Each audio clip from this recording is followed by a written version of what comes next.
Welcome to the audio excerpts of special seminars and conversations with Nolan Narula on gettingpositivekarmanow.com. My mother-in-law is very उनकी health ठीक नहीं है क्या? जी। अचानक बीमार हो गई. जी। So we are very worried.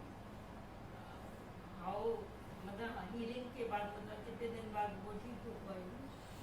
तो ऐसा कोई कुछ नहीं कह सकता है, क्योंकि ये कोई गारंटीड प्रोसेस नहीं है कि अब मैं बीमार हूँ तो एकदम से मैं ठीक हो जाऊँगी या ठीक हो जाऊँगा.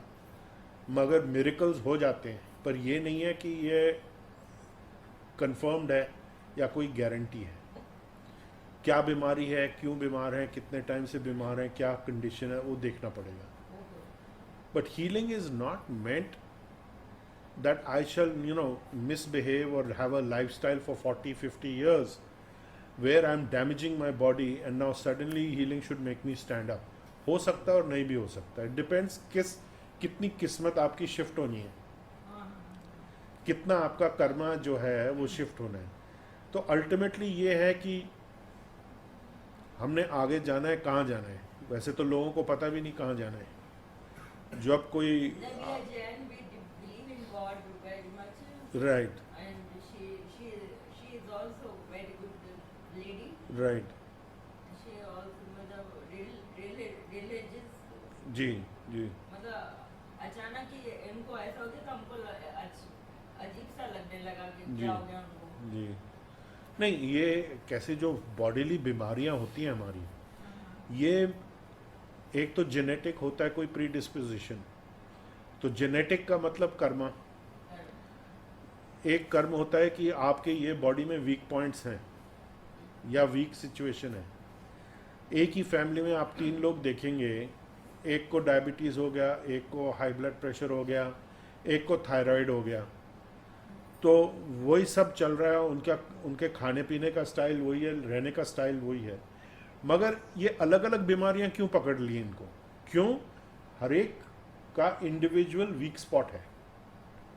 तो किसी का कार्डियोवैस्कुलर सिस्टम पहले इफेक्ट हो जाएगा, किसी का डायबिटीज़ वाला सिस्टम इफेक्ट हो जाएगा, और किसी का थायराइड हो जाएगा, किसी की आँखों को फ़र्क पड़ेगा, किसी की स्पाइन में, किसी का आर्थराइटिस रूमेटिज्म हो जाएगा. मगर ये सारे रिलेटेड लाइफस्टाइल के हिसाब से ही. तो जो वीक स्पॉट होता है उसके हिसाब से बीमारी पकड़ लेती है. उसको हील करेंगे 2 तरीके हैं. एक तो आप अपनी पूरा जो लाइफस्टाइल है वो चेंज करें, और दूसरा है कि आप दवाई लें और ये हीलिंग लें. तो उससे बहुत फ़र्क पड़ सकता है, और हो सकता है कि वो ना भी पड़े. तो इसका कोई गारंटी नहीं है, मगर ज़्यादातर लाइफ में इम्प्रूवमेंट आती ही आती है. तो हमारे यहाँ लोग आते हैं हर किस्म के प्रॉब्लम के लिए.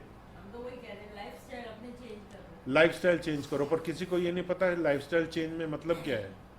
What does it mean to change lifestyle? तो वो हमारी एक छोटी सी पुस्तक है, वो सबको फ्रीली अवेलेबल है, आप ले जा सकते हैं. तो उसमें सारी डिटेल दी है कि लाइफस्टाइल क्या चेंज करना है आपको. बीमारी आपके शरीर में उत्पन्न कहाँ से होती है, कर्म के ऐसा अलावा हम क्या करते हैं अपने शरीर को जिससे हमें ये बीमारियाँ पड़ती हैं. तो आप लोग शायद हैरान हो गए ये जान के कि जितनी डीजेनरेटिव क्रॉनिक डिजीज़, ये जितनी मैंने मेंशन की हैं, ये सारी क्लासिफाई होती हैं डीजेनरेटिव क्रॉनिक डिजीज़. क्रॉनिक का मतलब इसका ठीक होने का निशान और नाम नहीं होता है कहीं, ये खराब होती ही रहती है. तो ये सारा हमारा खाने से होता है, खान पीन से. और सबसे बिगेस्ट कल्प्रिट दूध, नंबर 1 कल्प्रिट. तो जितने वेजिटेरियन हैं उनकी सबसे ज़्यादा हालत ख़राब होती है, क्योंकि वो दूध पी के, पनीर खा के, चीज़ खा के, छेना खा के, देवी का फास्ट रख के अपना सत्यानाश ही कर देते हैं. जितने आप डॉक्टरों के पास जाएं कहेंगे एक चीज़ तो जो ख़राब हुआ है ये फास्टिंग वाला सिस्टम जो है, जिसमें फास्टिंग नहीं होती है उसमें फीस्टिंग होती है. पनीर भी खा लो, आलू भी खा लो, ये भी खा लो, और ये चाशनी भी बना लो, और खोया की भी मिठाइयाँ खा लो जी. उससे आपका शरीर ख़राब हो जाता है. तो इसकी पूरी साइंटिफिक रिसर्च हो चुकी है, 150 साल से चल रही है. मगर ये आपको बतलाएंगे नहीं, क्योंकि जितनी फूड इंडस्ट्री है और ये ड्रग इंडस्ट्री है वो आपको सप्लीमेंट्स बेच बेच के पागल कर देंगे और आपको ये दूध पिला के वैसे ही पागल कर देंगे, क्योंकि दूध के अंदर हार्मोन्स होते हैं जो दिमाग को भी गड़बड़ करते हैं। हमने देखा है हमारी प्रैक्टिस में, कई छोटे बच्चे आते हैं, पेरेंट्स बोलते हैं उग नहीं रहा है जी, बड़ा नहीं हो रहा है जी, हाँ जी क्या खा रहा है जी, दूध पीता है, ये करता है, वो कि दूध बंद करो। हैं कैसे हो जाएगा दूध बंद करके, हमारे जो दादाजी हैं वो तो 90 साल तक, मैं क्या उस टाइम दूध कुछ और था, अब कुछ और हो गया, आप उसको तो जाने दीजिए। तो अगर ये आप इनका दूध बंद करेंगे तो ये 3-4 महीने में बड़ा हो जाएगा। कैसे हो सकता है जी? फिर आते हैं जी खांसी जुकाम के लिए, दूध बंद करो जी, नहीं जी ये कैसे होएगा। आप किसी एलोपैथ के डॉक्टर के पास जाओगे, बच्चे के डॉक्टर पे, वो पहले दवाइयाँ देंगे, फिर बोलेंगे यार दूध बंद कर दो 2 हफ्ते के लिए, उसकी कॉन्स्टिपेशन भी ठीक हो जाएगी बच्चे की और जुकाम भी ठीक हो जाएगा, और हो जाता है। फिर सोचते हैं कि अच्छा अब ठीक हो गया, अब दूध और पिलाओ, क्यों? बीमार हो रहे दूध पी पी के। तो ये नहीं समझ आती है। तो ये जब समझ आएगी तो हम ठीक रहेंगे। तो दूध बिल्कुल एक जहरीली चीज़ है 2.5 साल के बच्चे के ऊपर। 2.5 साल की उम्र से ज़्यादा जो दूध पीता है, 80-85% लोग वो दूध हजम नहीं कर सकते। और दूसरे जो लोग हैं जो कहते हैं बच्चे कंसंट्रेट नहीं करते, उनका मूड इधर उधर होता है, आप दूध बंद कर दो बिल्कुल शांत हो जाएंगे। लेडीज़ के हार्मोनल सिस्टम के लिए बहुत ख़राब चीज़ है ये, क्योंकि जो दूध के अंदर हार्मोन्स हैं वो ह्यूमन हार्मोन्स को डिसरप्ट करते हैं, और दूसरा एक एसिडोसिस क्रिएट करते हैं पूरी बॉडी में, जिसमें ये सारी बीमारियां शामिल हो जाती हैं। ऑस्टियोपोरोसिस दुनिया में सबसे ज़्यादा उन देशों में है जहां दूध सबसे ज़्यादा पिया जाता है। जिन देश में नहीं होता, आप देखिए पूरे साउथ ईस्ट एशिया में हमारे देश के अलावा किसी के मेन्यू में दूध नहीं है। चाइनीज़ कोई दूध नहीं है, जापानीज़ कोई दूध नहीं है, कोरियन कोई दूध नहीं है, वियतनामीज़ कोई दूध नहीं है, बर्मीज़ कोई दूध नहीं है। हम सोचते हैं जी कृष्ण भगवान ने दूध पिया था, छगलो जी है, तो आप कृष्ण भगवान बन जाओ फिर करना। तो हमको तो डाइजेस्ट नहीं होता, ये किसी को नहीं डाइजेस्ट होता। इससे सारी बीमारियां, ये hormonal problems, auto immune disease का क्या मतलब कि आपके सिस्टम में कोई बॉडी, आपके खाने में आपके कोई चीज़ है जो बॉडी ने आइडेंटिफाई कर लिया है कि ये एक एनिमी है।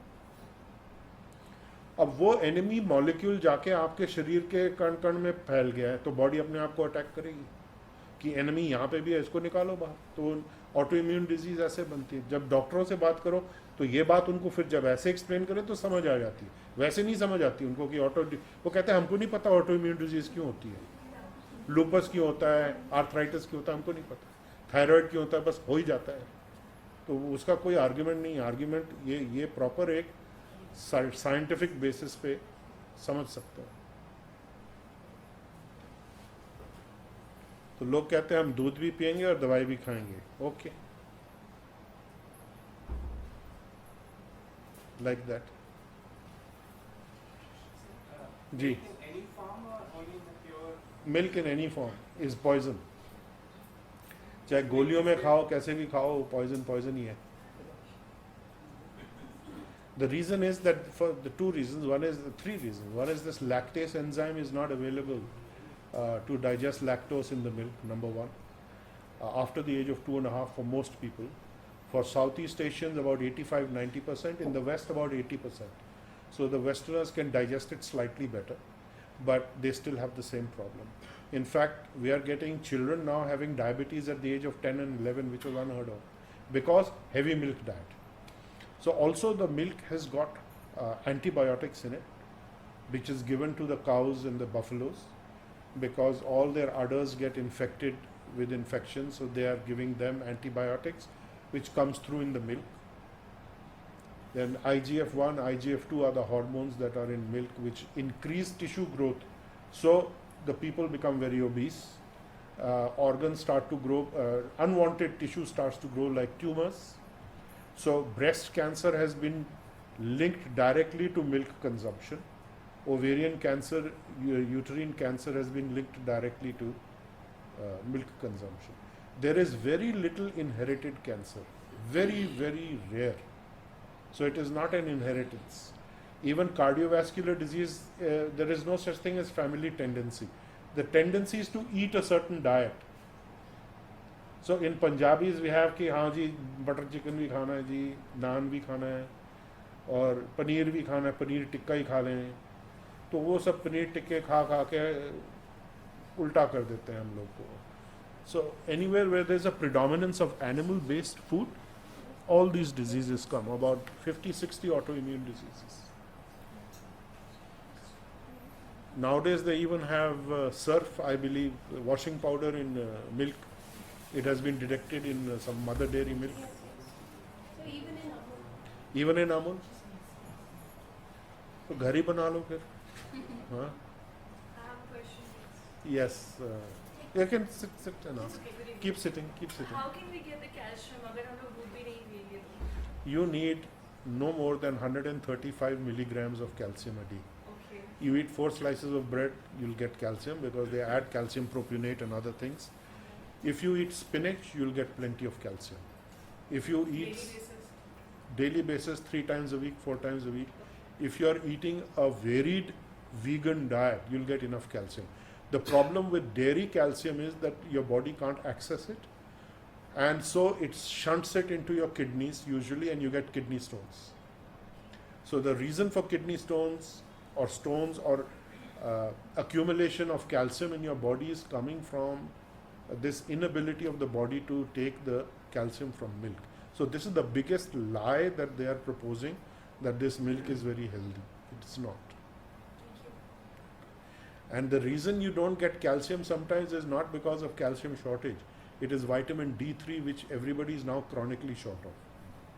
So vitamin D3, or the sunshine vitamin, which you stand in the sun around noon, 1 hour plus minus, and you get 20-30 minutes of sunshine, your body produces its own vitamin D, which is important for hormonal production as well as for shifting the calcium into your body, into the cells where it's required, into your bones and so on. Vitamin K is also important for that. That is what takes it into the system. But you have enough of a varied diet, vegetarian diet, no shortage. In fact, they did studies in Yale in the 1920s, Yale University. They had got 2 athletes, one man and one woman, and they fed them only rice and sugar water. And they actually, and potatoes I think, and they improved in health like anything. Their stamina went up, their performance went up, and because they were burning up so much energy that they were actually calorie short, so they gave them then oil, because oil is very concentrated energy. But in the normal course, when you have a lot of oily food or you have nuts, it is again clogging up your arteries. So by the age of 20, your arteries are nicely blocked and you are going to run into problems a few years down the line. So calcium is never a problem. It is just the lack of vitamin D, and then that's why you get your coating of the arteries also become, the artery calcify ho gaya. Calcify isliye ho gaya because the body doesn't know what to do with all this extra calcium. They put it somewhere. It can't eliminate it. So this is very dangerous. The professor from whom I studied a course at Cornell with Professor T. Colin Campbell, he's about 80 plus, and he recently broke his bone, leg bone. I think it was his femur or something. And when the surgeon was doing, he said, how come you have such strong bones? I mean, you have bones better than a 20-year-old. He says, because I don't drink milk at all. Complete vegan diet. His bones are stronger at the age of 80 plus. So, I mean, like, you get this evidence from a vast variety of population of people who are following this. But when you switch to the Western diet, to the rich Mughalai food, the Indian diet, which means a lot of oil, lot of ghee, you can't escape it. That is what is creating the health issue. Today, India is the world leader in something, death by heart disease, and is number 2 by death by diabetes. These are the statistics are there.